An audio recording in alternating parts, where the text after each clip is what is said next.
Hello, my dear student. I hope you all are well. So, আজি literary device part number 3. So, this is the last video for your literary device. So, আজি আমি কিছু literary device তোমালোকৰ ৰৈ যোৱা তাৰ ওপৰত আমি ডিসকাস কৰিম আৰু এইটো তোমালোকৰ literary device টপিকৰ লাষ্ট ভিডিও হ'ব। এইটো ভিডিও চোৱাৰ পিছত তোমালোকৰ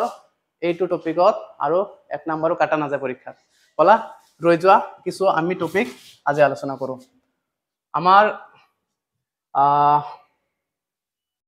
বেছি টপিক নাই আজি পঢ়িব লগা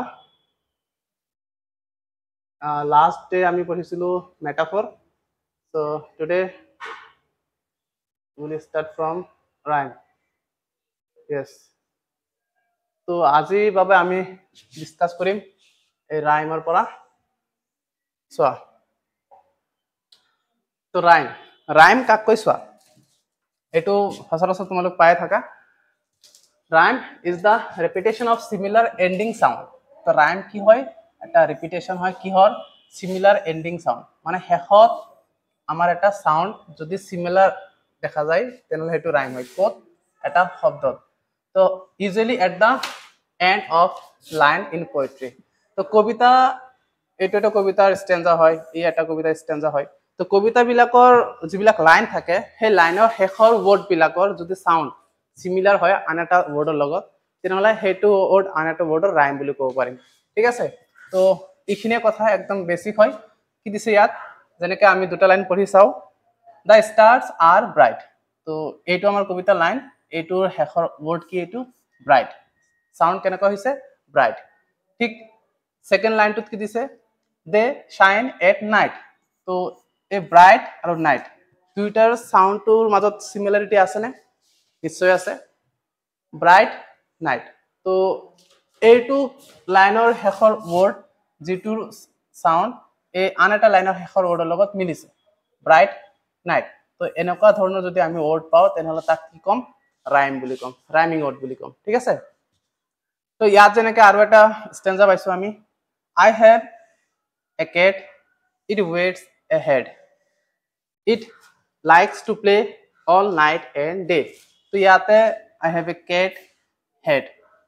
head এটো কি হয় এটা আনটো রাইম হয় কারণ দুইটাৰে সাউন্ড কি হয় সিমিলাৰ হয় ঠিক তেনেকৈ প্লে ডে তো এইবোৰ একদম সাধাৰণ কথা তোমালোক নোটিস কৰিলে দেখা পাবা যেনেকৈ আমি ইয়াত পাইছিলো ব্ৰাইট শব্দৰ যেটো সাউন্ড প্ৰডিউস হৈ আছে সেম নাইট তো এটা আনটোৰ লগত সাউন্ড কি আছে সিমিলাৰিটি আছে ঠিক তেনেকৈ কেট হেড প্লে ডে তো এনেকুৱা যদি কিছুমান শব্দ পাইছা যত নেকি সাউন্ডৰ সিমিলাৰিটি বিলাক আছে মিল আছে তেনহলে তেনেকুৱা সাউন্ড আমি কি কৰিম ৰাইম বুলি ধৰি লম ঠিক আছে আৰু কোত আমি বিচাৰিম এটো আমি বিচাৰিবৰ কাৰণে কবিতাৰ যিবোৰ লাইন পাম লাইনৰ শেষৰ শব্দবিলাকত আমি ৰাইমিং ওয়াৰ্ডটো বিচাৰিব লাগিব ঠিক আছে তো আশা কৰো তোমালোক বুজি পাইছা তো রাইমিং ওয়ার্ড আমি এনেকৈ ওলাম নেক্সট টাইম যদি আমাক রাইমিং ওলাব দিয়া কবিতাৰ মাজত তাৰ পিছত নেক্সট এতিয়া আমি পঢ়িম illusion কাক কৈছা illusion when you talk about something famous তো আমি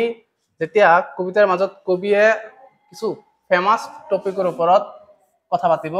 ফেমাস কিছু আলোচনা কৰিব কবিতাৰ মাজত যেনেকুৱা কিবা ষ্টৰী হক যেটো ষ্টৰী বহুত ফেমাস হয় পাৰ্সনৰ বিষয়ে কথা পাতি আছে যেটো পাৰ্সন বহুত ফেমাস হয়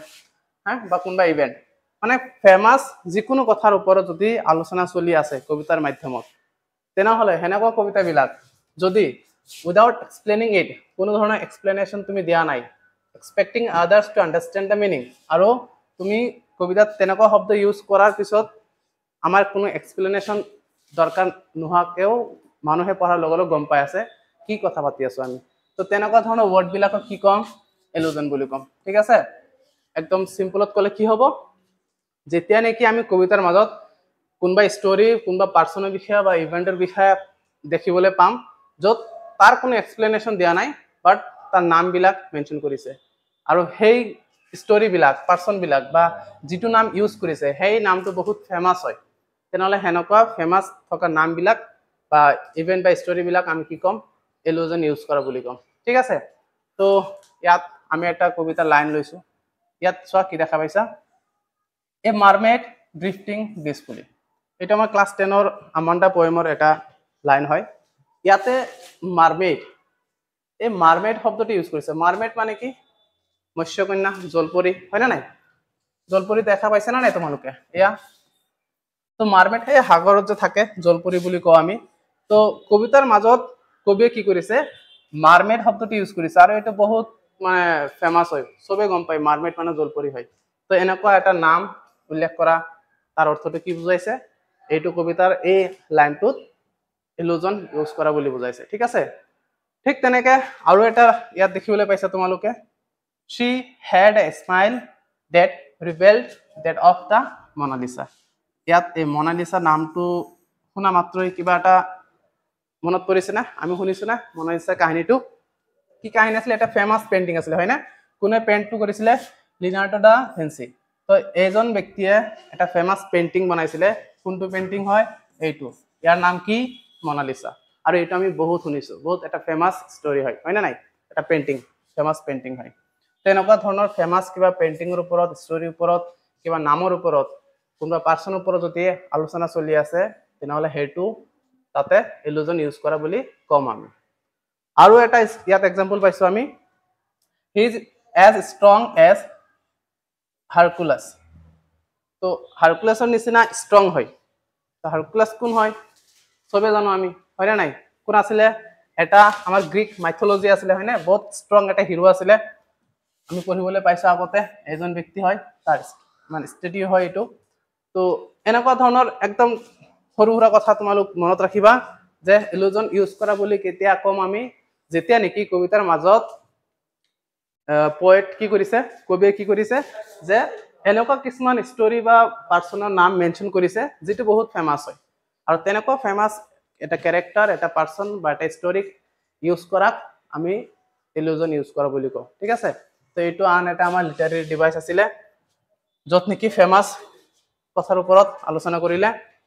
তো এই কথাবিলাক আমি মনত ৰাখিম ডেফিনিশন কেটা ভালকে মনত ৰাখিবা আৰু তাৰ লগত বুজি পাবৰ কাৰণে এক্সাম্পল বিলাকো তুমি লিখি ৰাখিবা গোটেইখিনি নোটছ কৰি লবা পিছলৈ তুমি দেখাত ৰিভাইজ কৰাত ইজি হ'ব ইয়াৰ পিছত আমি পাইছো ৰাইম স্কিম ৰাইমিং ওয়াৰ্ডটো চাইছো হয় না ৰাইমিং ওয়াৰ্ড কি চাইছো এটা ওয়াৰ্ড কবিতাৰ লাইনৰ এটা ওয়াৰ্ড আনটো ওয়াৰ্ডৰ লগত যদি সাউন্ডৰ সিমিলাৰিটি থাকে তেনেহলে ৰাইমিং ওয়াৰ্ড আৰু রাইম স্কিম কাক কৈছো a rhyme scheme is the pattern of rhyming words at the end of each line in a poem কথাটো বুজি পাইছা তো পোয়েমৰ প্ৰত্যেকটা লাইনৰ ইয়াতে যেনেকৈ চাৰিটা লাইনৰ পোয়েম আছে চাৰিটা লাইনৰ শেষৰ যেটো ওয়াৰ্ড আছে তাৰ কোনটো প্যাটাৰ্নত মানে লিখিছে সেই প্যাটাৰ্নটোক আমি ৰাইম স্কিম বুলি কওঁ আমি প্যাটাৰ্ন ইয়াত ফাইন্ড আউট কৰিম ওয়ার্ড নহয় ঠিক আছে it is usually marked using letters like abc এনেকুৱা ধৰণে আমি যিমান কেটা লেটাৰছ আছে তাৰ দ্বাৰা আমি ইন্ডিকেট কৰিম যে কোনটো প্যাটাৰ্নত কোনটো কবিতাৰ কোনটো লাইন লিখিছে প্ৰথম যেটো আমি নতুন সাউন্ড পাইছো ৰেড এইটোৰ কাৰণে আমি এ এটা লেটাৰ দি দিছো ঠিক আছে যে আমি ফাৰ্স্ট যেটো সাউন্ড তাক আমি এ বুলি কৈছো এইটো সাউন্ড পুনৰ যদি ৰিপিট হয় তেনেহলে আমি আকৌ এ লিখিম আৰু যদি নতুন সাউন্ড কিবা এটা পাও তেনেহলে তাৰ কাৰণে বি দিম আৰু নতুন পালে সি এনেকৈ আমি প্যাটাৰ্নত দি যাম ঠিক আছে তো ইয়াতে সেকেন্ড পাইছো ব্লু ইয়াৰ লগত মিলা নাই সেইকাৰণে ইয়াকে নতুন লেটাৰ দিছো তাৰ পিছত পাইছো সুইট এইটো কি ওপৰ দুটাৰ লগত মিলা নাই ইয়াক নতুন এটা লেটাৰ দিছো সি আকৌ ইউ কাৰ লগত মিলিছে ব্লু তো এইটো লগত মিলিছে কাৰণে ইয়াক আকৌ দিছো বি তো এইটো আৰু এইটো মিলিছে এই দুটা বেলেগ তো ইয়াতে কি প্যাটাৰ্নত লিখিছে প্ৰথম আমি এ পাইছো পিছত বি পালো আকৌ এ সি পাইছো আকৌ যাই কেনে বি পাইছো তো এই লাইন চাৰিটাৰ মাজত যে ৰাইমিং প্যাটাৰ্ন আছে ৰাইমিং স্কিম আছে ৰাইম স্কিম এইটো হল এ বি সি বি ঠিক আছে এনেকুৱা ইয়াতো তুমি দেখিবলৈ পাবা যে টুইঙ্কল টুইঙ্কল লিটল স্টাৰ তো এই লাইনৰ শেষত আছে কি স্টাৰ আৰু এইটো লাইনৰ শেষত আছে কি আৰ স্টাৰ আৰ সেম হয় সেম সাউন্ড হয় সেইকাৰণে কি দিছো এ দিছো দুইটা কাৰণে সেম লেটাৰ আমি ইউজ কৰিছো সেকেন্ড পিছত কি পালো হাই স্কাই হাই আৰু স্কাই এই দুটা কি হয় সেম উচ্চাৰণ হৈ আছে না নাই সেইকাৰণে দুইটা কাৰণে বি দিছো তো ইয়াত ৰাইমিং কি ইউজ কৰা হৈছে এ বি বি কাৰণ আমি প্ৰথম যেটো সাউন্ড পাইছো তেনেকুৱা সাউন্ড আকু পাইছো সেইকাৰণে আকু সেম লেটাৰ ধৰিছো সেকেন্ড এটা সাউন্ড পাইছো নতুন ইয়াৰ কাৰণে বি আকৌ এই সাউন্ডৰ নিচিনা আকৌ এটা সাউন্ড পাইছো ৰাইমিং পাইছো ৰাইম ৱৰ্ড পাইছো সেইকাৰণে তাতো বি দিয়া হৈছে তো ইয়াৰ pattern hall A A B B ঠিক তেনেকৈ যদি ইয়াতে দেখিবলৈ যাওঁ the sun is shining in the sky তো এই স্কাই আৰু সেকেন্ড লাইনৰ এইটো হাই এই দুটা সেম উচ্চাৰণ হৈ আছে সেইকাৰণে এইটো আৰু এইটো দুইটাকে সেম আমি লেটাৰ দি বুজাইছো এ এ স্কুল স্কুল এই দুটাও কি সেম হৈ আছে সেইকাৰণে ইহঁতৰ কাৰণে বি বি ধৰাইছে তো এ এ বি বি এইটো হল ইয়াৰ ৰাইম স্কিম তো ৰাইম স্কিম আসলতে কাক কোৱা হৈছে যেটো ৰাইমিং প্যাটাৰ্ন আছে তাক ৰাইম স্কিম কৈছে ঠিক আছে তো আমি কবিতাবিলাক পঢ়ি কেনে তাৰ শেষৰ শব্দবিলাকৰ উচ্চাৰণ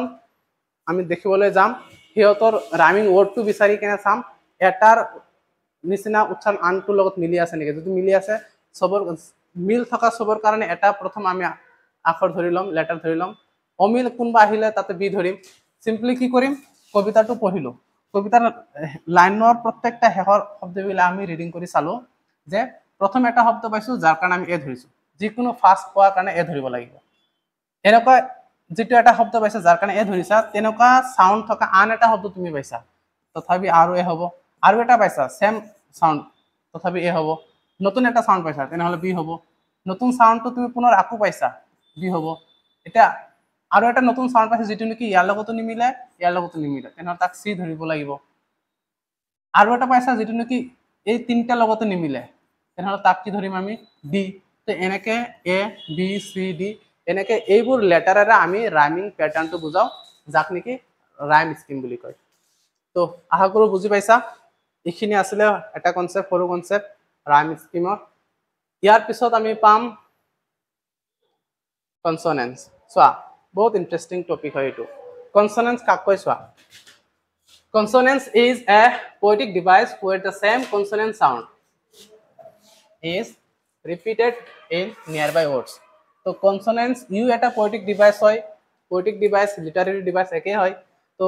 ইউ এটা পোয়েটিক ডিভাইস হয় যেটো নেকি স্পেশালি কি করে এট দা মিডল বা এন্ড ঠিক আছে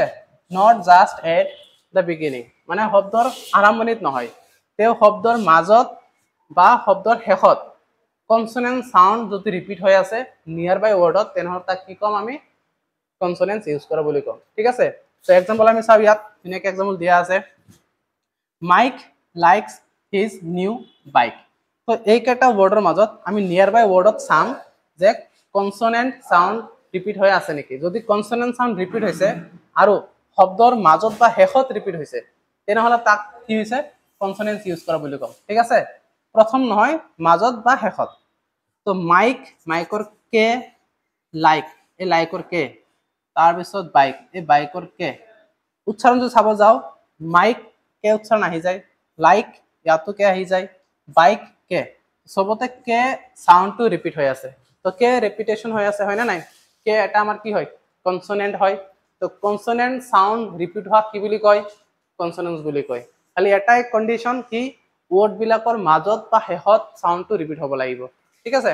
যেনেকৈ ইয়াত আৰু এটা পাইছো কোৱেশ্চন ইয়াত কি দিছে the black rock stuck to the back of the shack so yato same kotha black rock stuck back aru kise shack so sobote consonant letter or repetition paisu ami হয় না consonant letters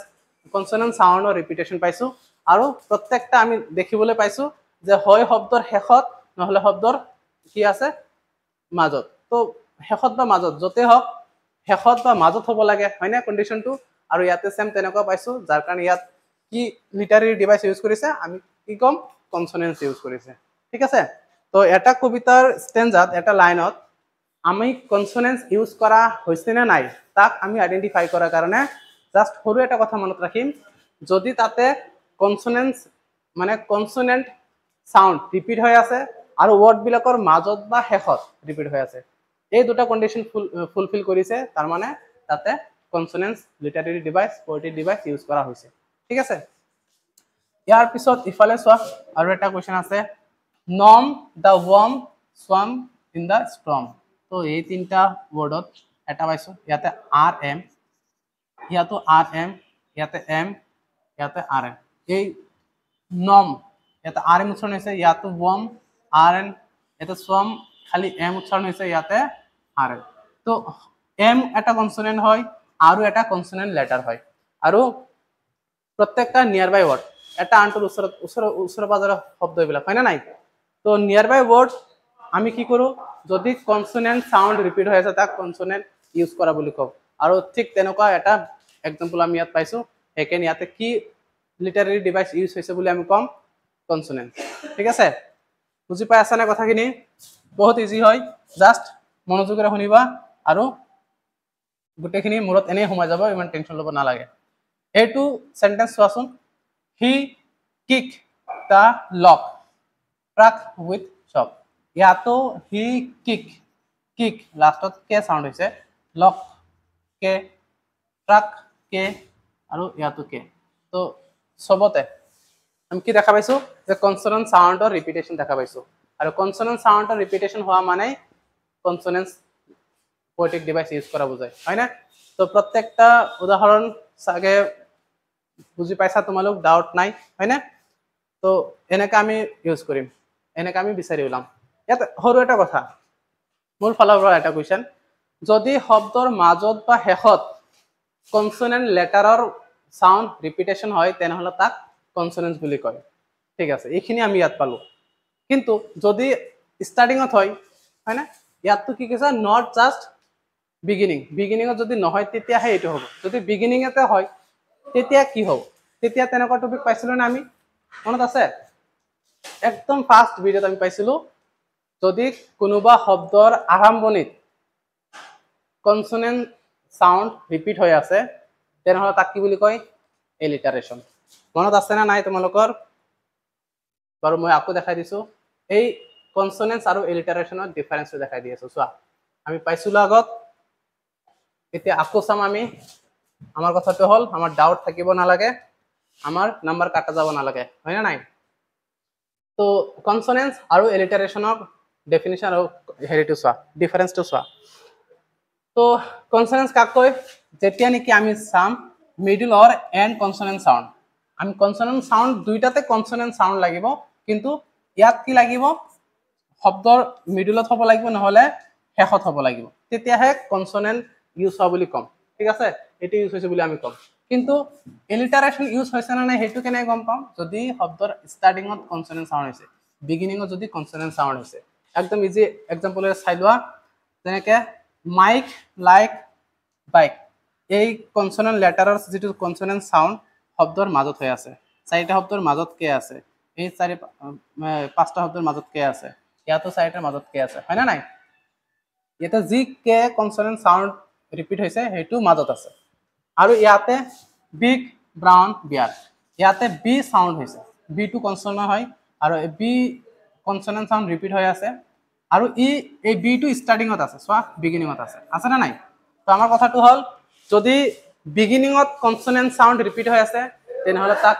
এলিটাৰেশন কম, মানে আৰম্ভণিত repeat হৈছে, আৰু যদি মাজত বা শেষত রিপিট হৈছে তেনেহলে তাক কনসোনেন্স কম। একদম সিম্পল কথা, ইয়াত কোনো ধৰণৰ আৰু ডাউট চাগে তোমালোকৰ নাথাকিব, আৰু ইয়াতে উলট পালট নালাগাবা, সিম্পল কথা মনত ৰাখিবা। আৰম্ভণিতে যদি কনসোনেন্ট সাউন্ড ৰিপিট হৈ আছে এলিটাৰেশন, আৰু মাজত বা শেষত হৈ আছে কনসোনেন্স। সৰু এটা টপিক, ইমান সময় আমি ইয়াত আৰু নিদিওঁ, আমি এতিয়া আগুৱাই যাম। আৰু আমি পাইছো এতিয়া এটা নতুন টপিক, পাৰ্সনিফিকেশন।